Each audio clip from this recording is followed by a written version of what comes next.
Standard 7 Maths. My dear students, we have started the practice at 9 in the last video and still some sums are remaining. So the next question is question number 7. Negative 150 divided by negative 25. So let's start the sum.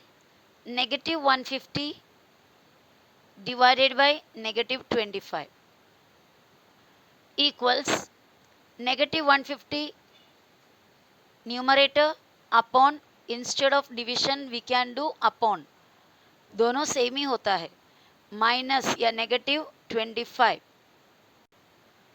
इसको यहाँ पर side में मैंने किया negative 150 upon negative 25.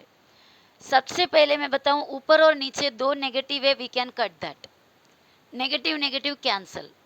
Okay, denominator numerator में और denominator में अगर नेगेटिव है दोनों कैंसिल हो जाएगा. नाउ आफ्टर दैट 25 और 150 we can directly cut by the table of 25. 25 का टेबल आपको आता है, बहुत ही आसान है. 25 1 ज़ा 25, 2 ज़ार हुआ तो 50, 25 और 25 50 होता है. 3 टाइम्स 25 है तो 75. फिर उसके बाद 100. मैं आपको लिख कर दिखाती हूँ. 25 1 ज़ा 25, 2 टाइम्स हो गया तो 50, 25 50 75 100. 25 1 ज़ा 25, 2 ज़ा 25, 3 ज़ा 25, 4 ज़ा.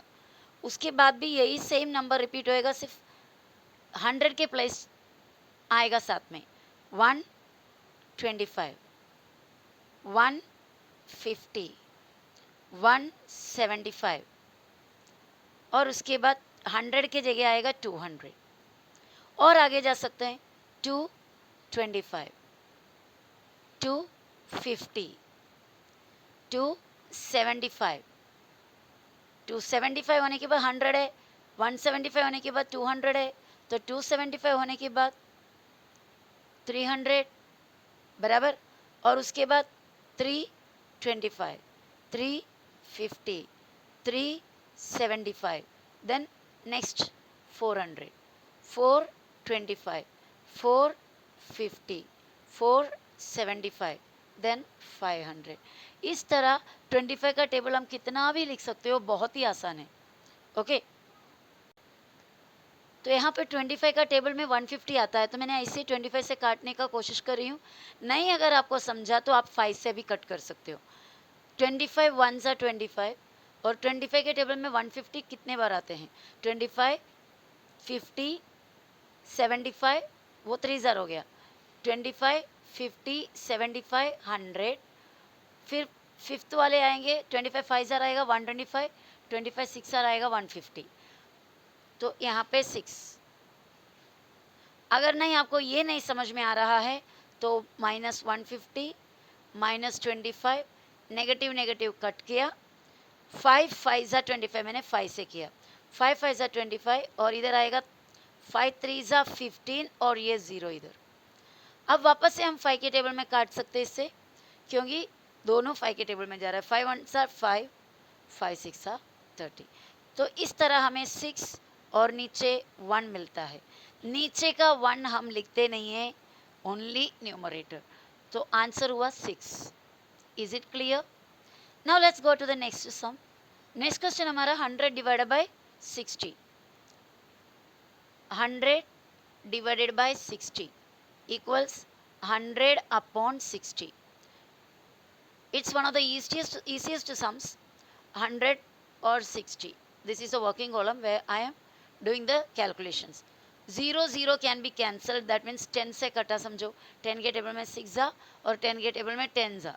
उसके लिए हम क्या करते हैं, जब दोनों नंबर में 0 है एंड में, बीच में का नहीं चलेगा, एन का 0. 100 में भी लास्ट एक 0 है, 6 में भी लास्ट, 60 में भी एक 0 है, तो दोनों के लास्ट का 0 काट दिए.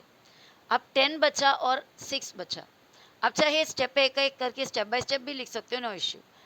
तो 10 और 6 दोनों किसके टेबल में जाता है? 2 में. 2 के टेबल में 6 कभी जाता है 2 3 ज़ा और 10 कभी जाता है 2 5 ज़ा.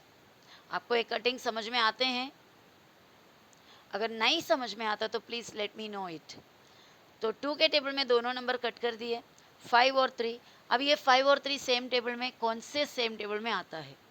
5 आता है सिर्फ 5 के टेबल में और 3 आता है सिर्फ और सिर्फ 3 के टेबल में।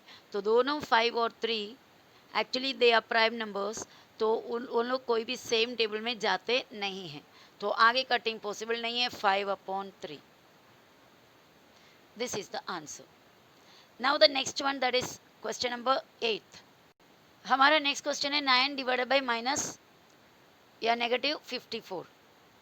9 divided by -54. Since it is a negative number, we put bracket on the both side of that number, equals 9 divided by, in the case of divided by, you can put upon and division both are same.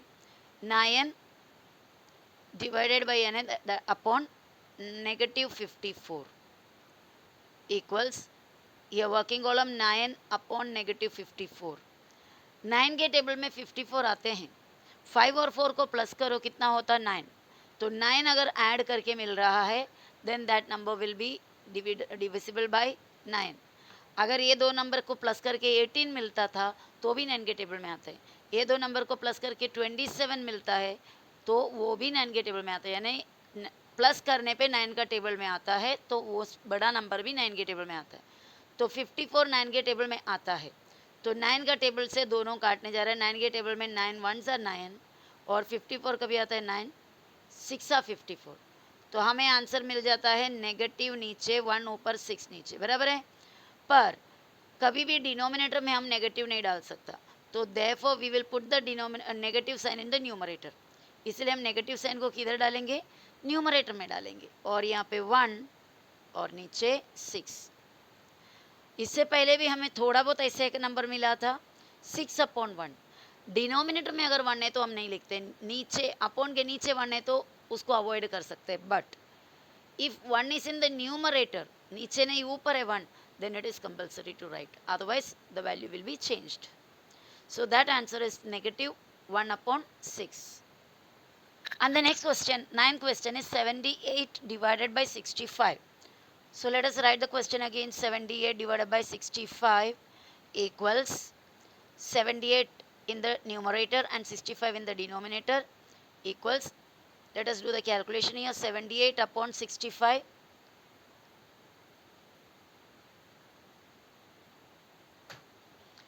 both the numbers, दोनों number कौन से table में जाएगा? ऐसा देखकर तो नहीं लग रहा है कोई सेम टेबल में जाता है, क्योंकि 78 के लास्ट में 8 है, 65 के लास्ट में 5 है। 78 जाता है 2 के टेबल में क्योंकि लास्ट में 8 है। 65 2 के टेबल में नहीं जाता है, 5 में तो जाता है। So let's cut both the numbers, दोनों नंबर को काटते हैं। 3 में भी नहीं जाता 65, क्योंकि ऐड करेंगे तो 6 और 5 11 है, 3 में भी नहीं जाता। ओके, तो लेट्स ट्राई कौन से नंबर दोनों टेबल, मतलब दोनों नंबर कौन से टेबल में, सेम टेबल में जाता है। सो हमारे पास 78 भी है और 65 भी है। ये किस में जाता हुआ आपको दिखाई दे रहा है? 2 में। चलो 2 से काटते हैं। ये किस में जा रहा है? 5 में। चलो 5 से देखते हैं। 2 1s are 2, 2 3s are 6, इसमें से गया 1 बचा। वो 1 को 8 के पीछे जरा एज्यूम करके देखो, ये क्या बन जाएगा? 1 और बाजू में 8, 18। 2 के टेबल अभी इधर वापस गिनना है। 2 9s are 18, 39 मिला। ओके, इसको कैसा, इसको भी काटना है। 5 के टेबल में दोनों जाते हैं, 5 1s are 5, 5 1s are 5, क्या बचा? 1, 15 हुआ, 5 3s are 15। दोनों सेम नंबर तो नहीं मिला, लेकिन 39, अब ये 13 किसी के टेबल में नहीं जाता, 39 जाता है 13 के टेबल में। चलो जाने दे, 13 के टेबल नहीं, हम इसको 2 से काटा तो 39 मिला, तो दोनों सेम नहीं मिले। चलो ये 78 को फिर और एक बार करते हैं। 78 मैक्सिमम किसके टेबल में और जाता है? 8 और 7 को ऐड करो, 3 में जाता है, बराबर। तो 3 से करके देखो इसी तरह, तो कोई सेम टेबल में, यानी 13 और इधर भी 13 मिल सकता है शायद। अगर आपको ये मेथड इजी नहीं लगे, इससे पहले भी मैंने ये मेथड बता दिया था, शायद मुझे अभी लग रहा है कि मैं भी कंफ्यूज्ड, तो मैं क्या कर रही हूँ, ये 78 को फैक्टराइज करने जा रही हूँ। और किसको, ये 65 को भी फैक्टराइज करने जा रही हूँ। सबसे इजी मेथड कौन सा टेबल में दोनों सेम जाता है देखने के लिए। ये 2 में जा रहा है तो मैंने इधर 2 लिख दिया। 2 के टेबल में ये कितना तक जाएगा, 2 1 2, 2 2 4, 2 3 6, 2 4 8 नहीं है मेरे पास, 7 तक ही है। तो 2 4 नहीं ले सकता, तो मैं कौन सा लेंगे, 2 3 6। 6 इसमें से निकालने के बाद 2 3 6 इसमें से निकाल दिया समझो, तो 7 की जगह में क्या बचा, 1। वो ये 8 के पीछे 1 डाल दो, तो क्या बनेंगे, 8 के पहले 1 डालेंगे तो नंबर इट विल बी 18। 8 के पहले 1 डालेंगे तो 18 बनेंगे, तो ये 18 हुआ। 2 के टेबल में 18 आया, 2 9 सा। अब ये वापस से किसके टेबल में जा रहा है, जरा चेक करो। 2 में तो नहीं जाएगा बराबर, पर 3 में जा रहा है बच्चे। 9 10 11 12 प्लस करने में 12 है, तो 3 के टेबल में 12 जाता है ना, तो ये नंबर भी 3 के टेबल में जा सकता है। तो यहाँ पे मैंने 3 लिखी। 3 के टेबल में पहला वाला नंबर कितने बार जाएंगे, 3 1 जा,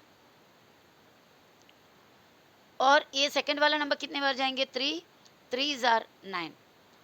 तो ये हुआ 13 तक मिला। अभी ये 13 किसी टेबल में जाता नहीं है, खुद का ही टेबल में जाता है, because it's a prime number. So 13 1 13। So इसका पूरा फैक्टराइजेशन इस तरह करके रखा। अभी 65 का भी फैक्टराइजेशन कर देते हैं। 5 के टेबल में जाता है क्योंकि लास्ट में 5 है, लास्ट में 0 5 0 5 0 5, 0 नहीं तो 5, आने वाले सभी नंबर 5 के टेबल में जाता है। तो 5 के टेबल में पहला नंबर लो पहले, 5 1 5, क्या बचा, एक 1 बचा। वो 1 को इस 5 के पहले जरा एज्यूम करो, 15 बन जाएंगे। 5 के टेबल में 15 कभी आते हैं, 5 3 सा, और ये 13 किस में, सिर्फ और 13 में, 13 1 सा। अब इसको और इसको कंपेयर करो, कोई सेम नंबर आपके पास आया है, यस 13 आया है सेम। इसका मतलब ये 78 और ये 65 दोनों 13 के टेबल में जाता है, तो 13 से हम दोनों को काट सकते हैं। 78 को 13 से काटोगे तो 3 2 6 बचेगा। क्यों, क्योंकि इधर 2 इंटू 3 इंटू 13 करेंगे तो 78 है, 2 3 6 इंटू 13 करेंगे तो 78 है, तो 78 को 13 से कट करोगे तो 6 बचेगा।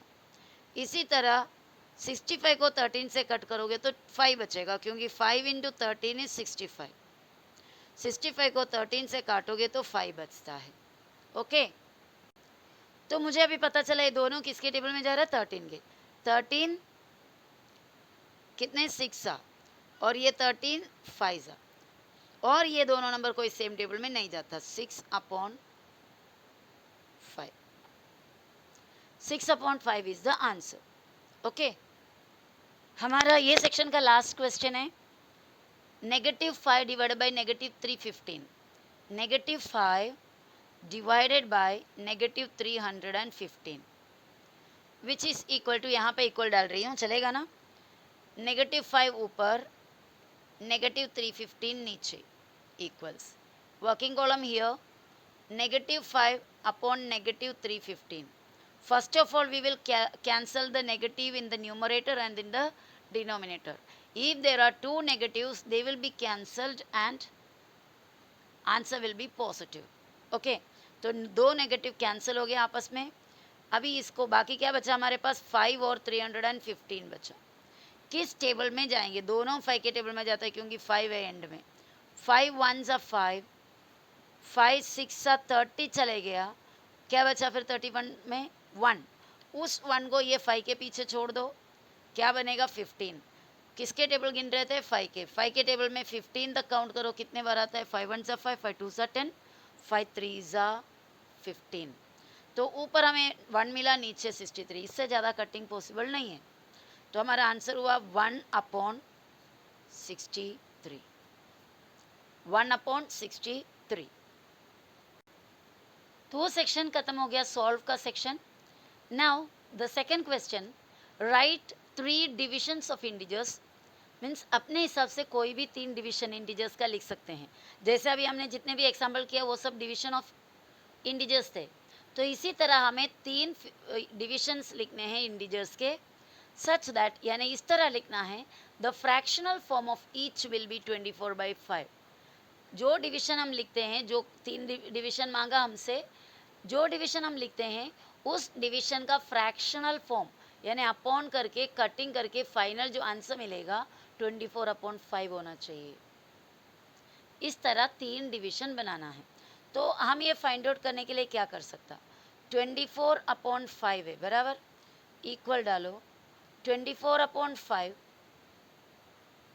Multiplied by 2 multiplied by 2। आप कोई भी नंबर को ऊपर नीचे मल्टीप्लाई कर सकते हो, जितना हो सके सबसे छोटा नंबर से शुरू करो। 1 से इंटू करके कोई मतलब नहीं, सेम ही मिलेगा। इसके लिए 1 से बड़ा क्या है, 2 है, तो न्यूमरेटर में और डिनोमिनेटर में दोनों जगह 2 डाल के दो। 24 इंटू 2 आप इंटू करोगे 24 और 2 को तो 48 मिलेगा अपॉन 5 2 ज़ा 10।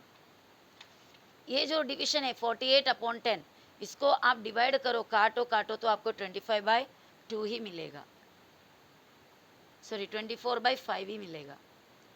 देखो 48/10 को मैं मतलब 48 डिवाइडेड बाय 10 ऐसा क्वेश्चन है, 48/10 लिखा, किस टेबल में जाता है, 2 के टेबल में, 2 5 ज़ा 10, 2 2 ज़ा 4, 2 4 ज़ा 8, आंसर मिलता है 24/5 बराबर। तो ये जो डिवीजन है इसका फ्रैक्शनल फॉर्म क्या निकला, 24/5 बना, समझा। तो इसी तरह हमें और भी 2 फ्रैक्शंस सॉरी इंटीजर्स का डिविजन्स फाइंड आउट करनी है। तो हमारा ये जो फ्रैक्शनल फॉर्म है, देखो 24/5 उसको रखकर इंटू इंटू किया 2 से, हमें 48/10 मिला। You can go ahead again, equals वापस से 24/5 multiplied by any other number you can use, I am using ये 3। 24 3s आर, आप 24 3s फाइंड आउट करो, 3 4s एक्चुअली तो 3 से मल्टीप्लाई करेंगे तो 3 4s 12, 1 कैरी, 3 2s 6 1 7 72 हो गया, और ये 5 3s 15 हो जाता है। ओके, तो हमें 72/15 मिलता है ना, 72 डिवाइड बाई 15। इसका भी फ्रैक्शनल फॉर्म 24/5 है, क्योंकि सेम नंबर से डिवाइड करेंगे ये मिल जाएगा। और एक बना रहे हैं हम 24/5 डिवाइड इसिकल टू, इस दोनों को सेम नंबर से मल्टीप्लाई किया 4 से, you can use 5 or 6 or any number, negative numbers also you can use both the places। 4 4s 16, 1 carry, 4 2s 8 or 1 9, 5 4s 20। तो इस तरह ये भी हुआ। तो हमारे पास क्या क्या आया divisions of integers, 48 divide by 10 और 72 divide by 15, 96 divide by 20। So final answer हम लिखने जा रहे हैं 3 divisions of integers, 3 divisions of integers such that 3 divisions of integers such that the fractional form of each will be 24/5 or क्या क्या होगा, first one 48 divided by 10, second 72 divided by 15, and the third 96 divided by 20। Okay, हमारा next sum same question है, almost same question है, fractional form से change किया हुआ है। Write 3 divisions of integers such that the fractional form of each will be -5/7। तो उसके लिए पहले हमें -5/7 लिखनी है, और -5/7 को मल्टीप्लाई करो, किससे करना है आपके ऊपर डिपेंड है। मैं 2 डाल दिया, ओके, क्योंकि जल्दी जल्दी होने के लिए छोटे छोटे नंबर डालना ईजी पड़ता है। 5 2s 10 और 7 2s 14, बट ये नेगेटिव साइन आपको इधर देना है, क्योंकि नेगेटिव इंटू पॉजिटिव नेगेटिव होता है। या पूरे सम में, मल्टीप्लिकेशन के पूरे सम के अंदर या डिवीजन के पूरे सम के अंदर एक माइनस साइन है तो आंसर में भी माइनस जाएगा, 2 माइनस साइन है तो दोनों कैंसिल होकर आंसर पॉजिटिव हो जाएगा, 3 माइनस साइन अगर है तो 2 तो कैंसिल हो जाएगा पर तीसरा तो बचेगा ही ना, तो नेगेटिव आंसर होएगा। अगर 4 माइनस साइन से तो पहला 2 माइनस साइन मिलके पॉजिटिव हो जाएगा, दूसरा 2 माइनस साइन मिलके वो भी पॉजिटिव हो जाएगा, यानी सब पॉजिटिव ही रह जाएगा, आंसर में नेगेटिव साइन नहीं आएगा। समझ रहे हो। अगर 5 नेगेटिव साइन से तो क्या होगा, 2 साइन मिलकर 2 नेगेटिव मिलके पॉजिटिव हो जाएगा, दूसरा 2 मिलके पॉजिटिव हो जाएगा, तभी भी एक नेगेटिव बचा है तो आंसर में नेगेटिव आएगा। Are you getting the idea what I am telling you. Okay, तो ये नेगेटिव 10/14 हो गया। अब वापस हम कर सकते हो, -5/7 इंटू 3 और इंटू 3 करेंगे तो 5 3 ज़ा 15, 7 3 ज़ा 21 और यहाँ पर negative positive negative. Okay, and 3 तीसरा भी चाहिए, -5/7 इक्वल्स -5/7 मल्टीप्लाइड बाय 4, 5 4 ज़ा 20, 7 4 ज़ा 28 and negative sign. So final answer again we will write, क्या लिखेंगे, 3 डिविजन्स, जो क्वेश्चन में देखे आपको पूरा करना है, 3 divisions of integers such that the fractional form of each will be -5/7 are this and this. तो ये जो फाइनल सेंटेंस है वो सेंटेंस मैं यहाँ पर नहीं लिख रही हूँ, क्योंकि इससे पहले का सब में मैंने लिखा है, तो मैं सिर्फ आंसर लिख रही हूँ, पर आपको पूरे सेंटेंस में लिखना है। तो मैं आंसर को थोड़ा शॉर्ट में लिख रही हूँ, the required 3 divisions are divisions of integers are, okay, first one क्या है, -10/14, -10 divided by 14। Second one -15 divided by 21 and the third one -20 divided by 28. Okay, so only one more sum is left from that test, that practice set.